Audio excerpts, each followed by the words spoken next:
Alright, let's try this again. So I sent you a zip file. I gave you the link for a zip file. What you'll do is download that zip file and open the zip file up. See, let me see here, levels.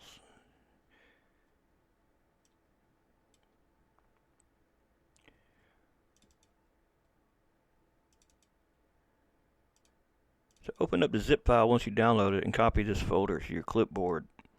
And then in the level that you want to put it in, I'm going to do a different level. I'm going to do small grid. And it's not in here, so I'll just make a folder for small grid. But you do it in your level, whatever level you're making. And then inside of there, you can just paste the folder. Shouldn't have to do anything else. Then load small grid.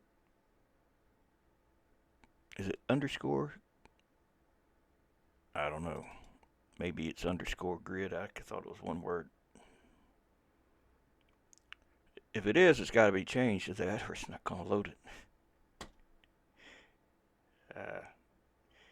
So yeah, you'll just put that folder in there and you'll import that ball in from the asset browser. And then you'll pick a sky to put on it.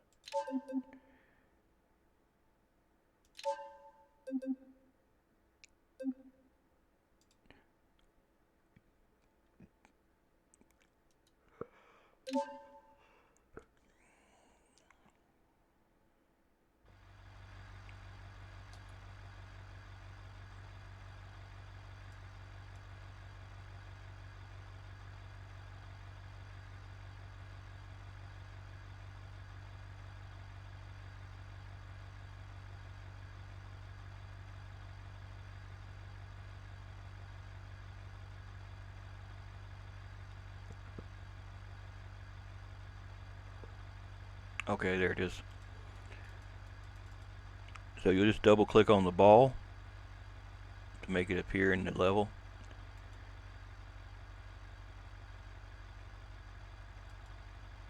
And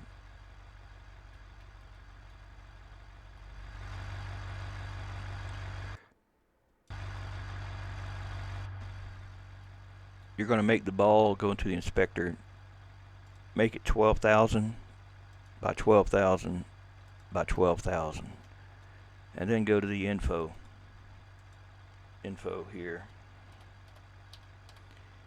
and in the info tell it to visible distance, I don't know, maybe 100,000. That way you get the whole ball in there. Now going into here, back to here, picking your ball and going to material editor and tell it from scene selection, we'll select the texture in here. First thing you'll want to do is go down to advanced and tell the alpha blend to be lerp alpha. Right? Lighting, anisotropic filtering, and the color map, pick one of the textures. Aster is the one that was in a recent video of mine. Just open it up and I got something wrong. Hold on a minute. When I made the ball, I got an extra number in one of them. Yeah. One of them isn't got a big enough number in it. One's 1200 when it should have been 12,000. Alright, now the game fog sucks. It's just, there's no other way to put it. It sucks. I don't like it. I don't like to use it. But it's necessary to hide some of the background, but I'm going to turn it off for now. Info.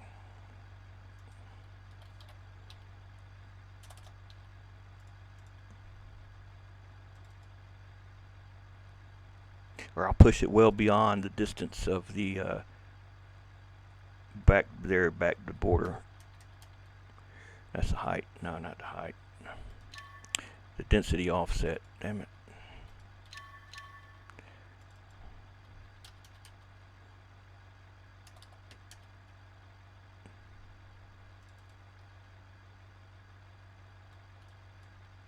Yeah, I don't like this damn thing a bit. I just don't care for it. I don't like it one bit at all. Now you have to look at your level to see where your horizon is, if you want it to kind of match the horizon of whatever map you're on. And that'll be when you pick your ball here, you'll tell the altitude to be whatever it needs to be, higher or lower to match your scene.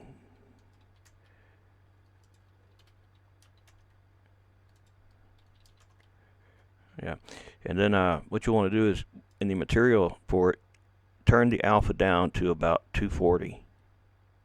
Not too much. Too much, it's going to mess it up.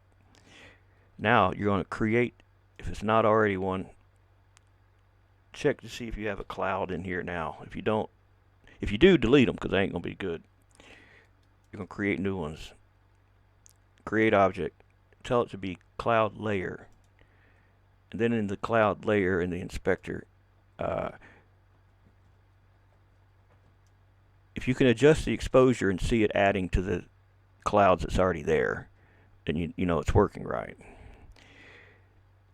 Use the normal mapping displacement, the default. It'll give the clouds that's already up there a three-dimensional look. And since these move, it gives the impression that the clouds are moving.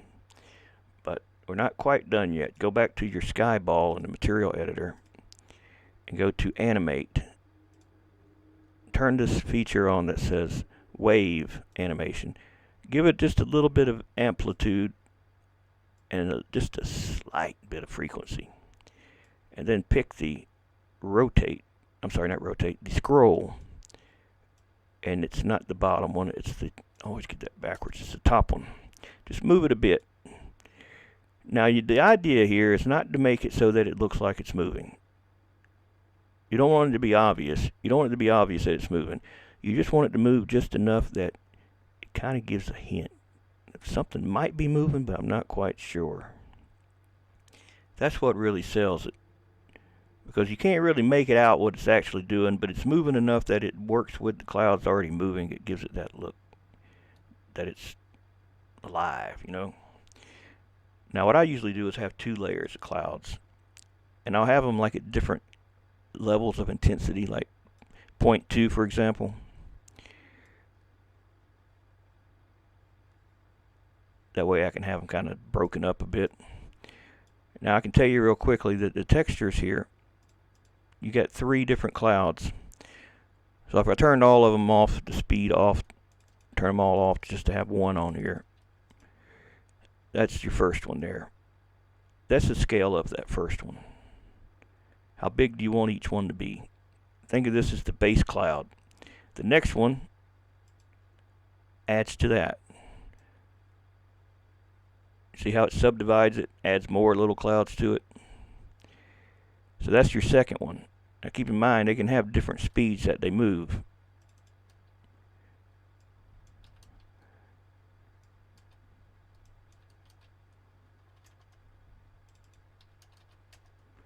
Hold on a minute.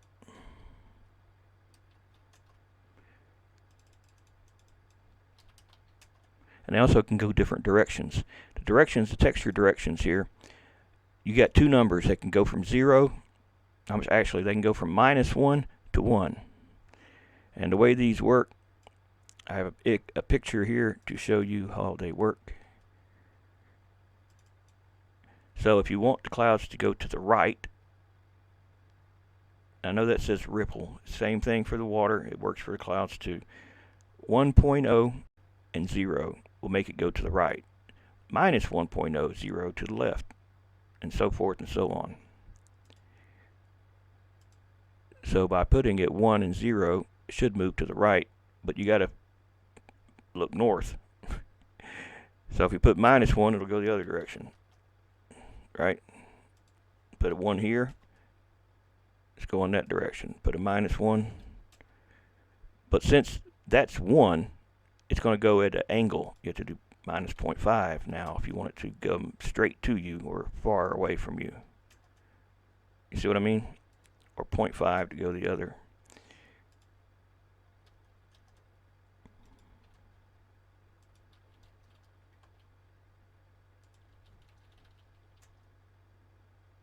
I done got my damn self confused.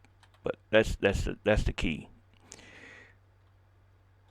So you can have these kind of moving a little bit.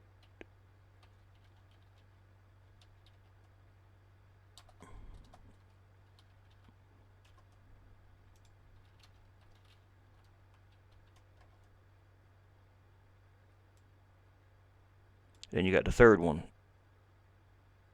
In between all of them together, they kind of make a convincing cloud.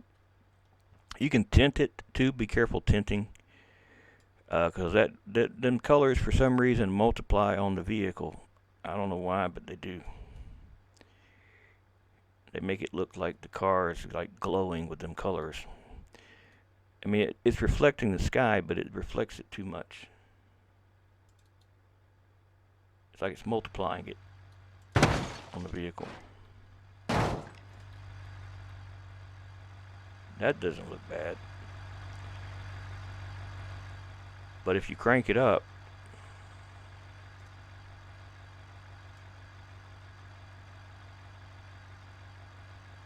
it can make it look funky. Even that's not too bad. It just depends on what you're doing. I've done clouds that make it look like it's like a car out of the movie Tron, where it makes the colors really too vibrant.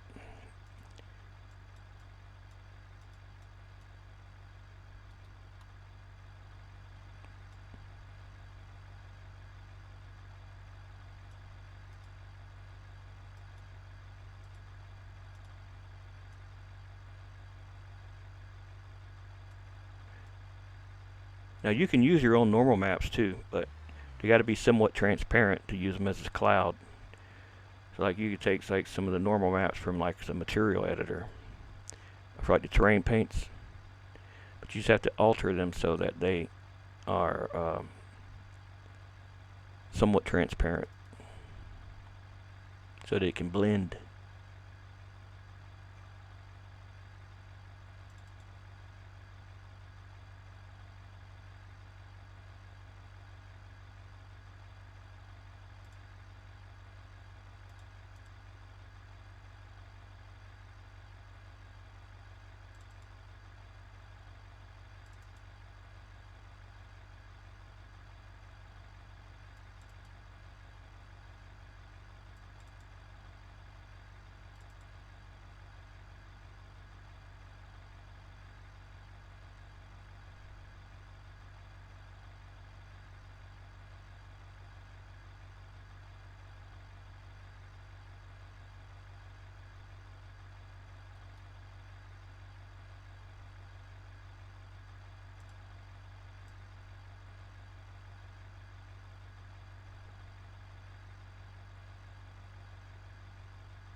Where the hell did I damn save that?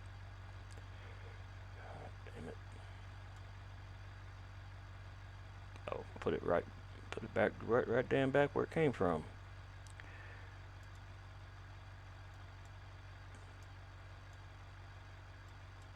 Did I do that?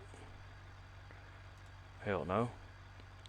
I was saving it in the right place. I forgot this damn window doesn't pop up all the time. Save it with alpha. I was like, what the hell? I know I saved it, but I didn't. Apparently. There it is.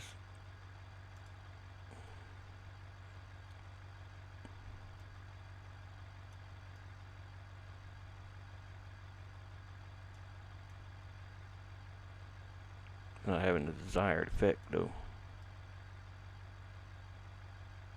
Something's not right.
God damn it.